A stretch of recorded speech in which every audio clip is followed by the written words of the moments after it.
So you finally realized you're nothing but a damn mutt. What do you want? What's with that look? Do you have some kind of pheromone aversion? Let's just say I'm not interested in omegas. Not interested in omegas? How long will that pride last? When your instincts start to break you? Money, power, status, everything had always been on my side. In every possible way, I should have been the one standing above. I want to break him. A dominant omega, from a powerful background family, and a poor judo athlete. A dominant alpha on a university campus. Their relationship began with a single contract, but power tore them apart, and the alpha was erased from the world. 3 years later. It's been a while. You shouldn't have come back. What remains between them is not love, but obsession, betrayal, desire, and a reunion that was never meant to happen. The arrogant Omega, who made a straight alpha, Neil. Extended author version series. The story begins now. At the end of the hallway, there was a single door. Being on the top floor, it seemed this entire space was used privately, with no neighboring units. Dojin hesitated for a moment, then pushed the cold metal handle. The living room was excessively large, so much so that it felt almost desolate. Beyond the floor-to-ceiling glass walls, the nightscape of Seoul spread out like a panoramic view. Tens of thousands of artificial lights flickered below, as if bowing in reverence to the owner of this space. At the very center of that dazzling altar of light, an unrealistically white sofa sat alone. And there Aigial was sitting. He wasn't even leaning against the backrest, but sat upright, gazing out at the night view. The line of his neck, revealed beneath his precisely tailored shirt, was pale and smooth. His motionless silhouette looked less like a living person and more like a priceless sculpture displayed deep within an art gallery. From that back view alone, Dojin read both suffocating loneliness and an arrogance that could never be trespassed. Sitting alone in this vast space, looking down at the world beneath him, it seemed as natural to him as breathing. As Dojin stepped into the center of the living room, the clear sound of ice clinking in a thin glass broke the silence. Without turning around, I-gyeol spoke in a low, subdued voice. "You came sooner than I expected. I guess you're more realistic than I thought." Why are you going this far? Dojin's voice was low and dry. Because he was suppressing his emotions, it carried an even heavier weight. I-gyeol continued speaking without looking at him. "Do I need a reason?" Only then did I-gyeol slowly turn his head, as if something had caught his interest, and looked at Dojin. His face, lit from behind by the light, was unrealistically smooth. His flawless pale skin resembled white porcelain bathed in cold moonlight. Compared to how he had looked in the dusty air of the stairwell, he appeared far more noble and at the same time chillingly cruel. "Did you want to teach me that sports can only be done with money?" Aigial mocked him, slowly chewing over the words Dojin had spoken at the gym. "Was that pathetic little joke your way of grabbing me by the leash and shaking me? So you finally realized you're nothing but a damn mutt." In that instant, something in Dojin snapped. Over his trampled pride, an uncontrollable wave of instinctive disgust and anger surged up. The alpha instinct he had been holding back burst out before he could stop it.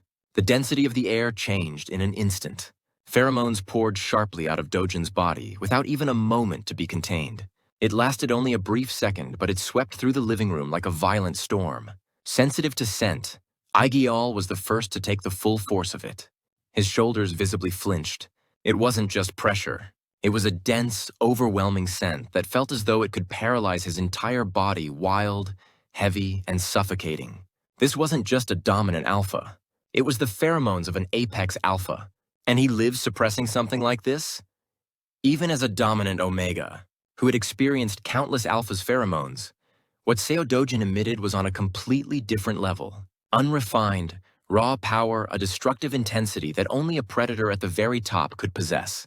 Aigial steadied his breathing, forcing himself to remain composed as he spoke.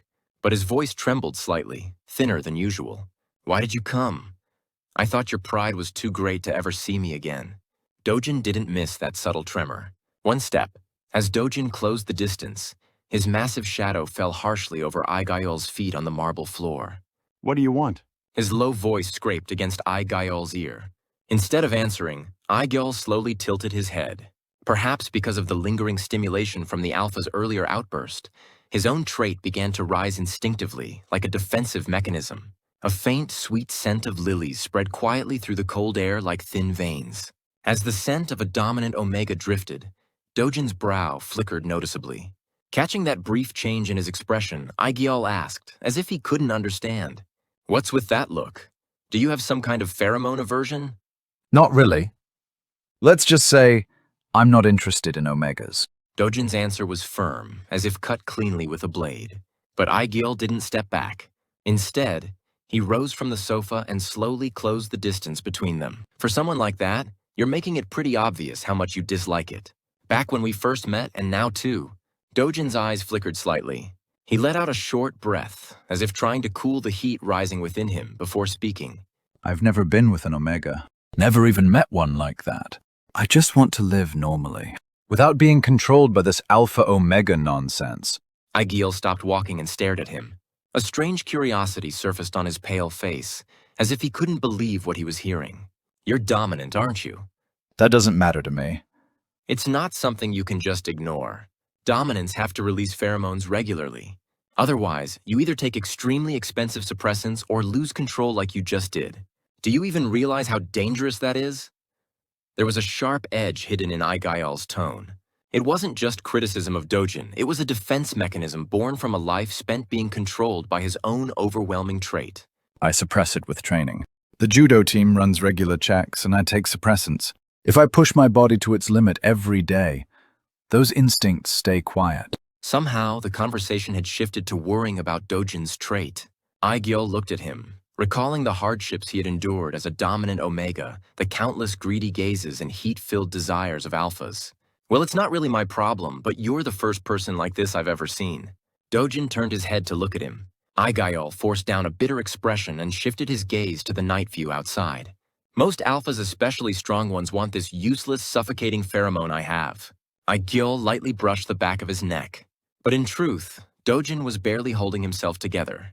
From the moment he stepped into the room, I-gyeol's scent had filled the space like a fog, scraping relentlessly at his nerves. It wasn't just something that stimulated his senses. That cool yet sweet scent seeped deep into his lungs, awakening instincts he had suppressed for years. A tightening, rising sensation in his lower abdomen that was difficult to endure. For the first time in his life, the pheromones he had perfectly controlled were breaking loose, and instinctively, Dojin knew why. I like women. I'm not interested in omegas. That's my answer. For a moment, the composure vanished from I-gyeol's face. Having lived his entire life praised as the perfect omega, Dojin's dry response cut deeper than any insult ever could. I-gyeol slowly parted his lips and gave a faint, crooked smile. Interesting. Now I'm curious how long you can keep up that impressive normal person act. I-gyeol stepped forward until he was within arm's reach. The refined scent of lilies pierced sharply at Dojin's senses. Lifting his pale neck, I-gyeol met Dojin's beast-like gaze directly. His eyes were cold and arrogant. Then he said something utterly out of place. Can I call you Hyung? What? Dojin's eyes visibly shook. It was a strange, unfamiliar form of address, completely unexpected from the arrogant young master who had just been choking him with his presence. And above all, it was the most out-of-place word in this space. You're 23, right? Then you're obviously older. And I needed an alpha like you. What kind of nonsense is that? Dojin's low voice echoed through the living room. But Aigial offered no further explanation. Instead, he turned and walked back toward the sofa. And I can't keep calling you you forever. It'll sound more natural in front of others too. Are you joking? Explain it so I can understand. Sinking into the sofa, Aigial stared at Dojin's large silhouette reflected in the glass window. For a moment, he almost laughed at how that silhouette disrupted the stillness of the house. For now, go back. I'll show you the details and documents tomorrow. He added, lightly touching the glass in his hand. Until then, think carefully. Whether the only thing you have to sell me is your pride or something more. I'll send a car to your place tomorrow. Dojin let out a hot breath through tightly pressed lips. From Aigiol's turned back, the sharp scent of lilies seemed to rise again. He had walked into this glass fortress on his own, but leaving it felt far more distant than entering it. As Dojin crossed the living room toward the entrance, Aigiol grabbed the whiskey on the table and downed it in one go. The cold liquid sliding down his throat was nothing compared to the wild alpha presence Dojin had unleashed earlier, which was now sharpening every nerve in his body. Not interested in omegas?